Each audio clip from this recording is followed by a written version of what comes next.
Dector, Wright, Tulsa City Councilor. So before you were here in Tulsa, where were you born and educated? I was born and raised in San Francisco, California. I'm a second generation San Franciscan. And what made you passionate to be involved in the city of Tulsa? And so in a short amount of time, having those two kids and really starting to see the city that we're going to raise them in started to open my eyes to some of the inequity here and some of the challenges that need to be overcome.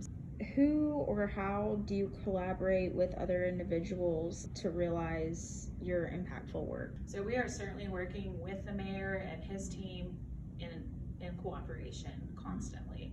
We are also a very philanthropic town, and so we have a lot of nonprofit partners who form private-public partnerships with us, and so that's everything from the gathering place down to these more social service-based initiatives. And so coming from the nonprofit sector here in town, I've been leveraging those relationships, bringing new voices to the table, and maybe the smaller nonprofits that are making impact. Well, my next couple of questions kind of go hand in hand with each other.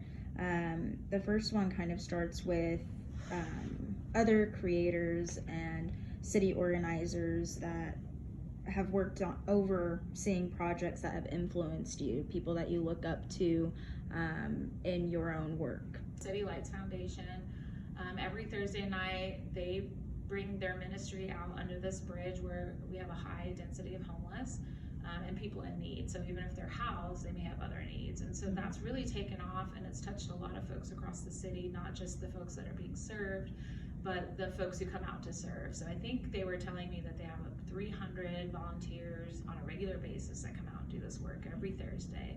And I had heard about this prior to being elected because I just heard in the community that they were doing great work. Now that I'm sitting in the seat I am, and we're talking about homelessness and how to, really be solution oriented, so not just providing like help for today and hope for tomorrow, but actually changing people's lives and changing the situation.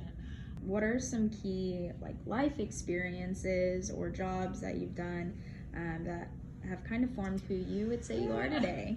I grew up in a very working class environment. My parents, always provided for us, but I wouldn't say that we didn't struggle. My background is definitely as an artist and a teacher, and I think that creative mindset I bring to the way that I think about policy, think about, I think with the nonprofit background that I have, which I've been doing for the last 20 years, we really know how to stretch a dollar and get results. And so I think I do bring that lens to the government work I'm doing. And I also grew up in a very diverse city, a world-class city that obviously has inequity, but being in Tulsa, I think I bring a different perspective in that the way I grew up was not as racially segregated as it is here. And so sometimes I think I can amplify what is possible. We can overcome the very segmented north, south, east, west situation that we have in the city of Tulsa right now. To sum it up, what would you say, what is great about Tulsa? So what I think is great about Tulsa is the people. The people of Tulsa is what makes this city go, and we are a very giving, philanthropic community. So what would you recommend I do to become a future creator of a great city? So I think, dream big. It's very limiting to be like, oh, we can never do that here. That's going to be something that happens in Chicago or Atlanta or LA. I think sometimes we do that to ourselves, right? Like, we're just Tulsa. Right. If other cities could do it, we can too. Staying civically engaged, knowing that your voice matters, and then staying connected to the people that can amplify that voice, which often is your elected official.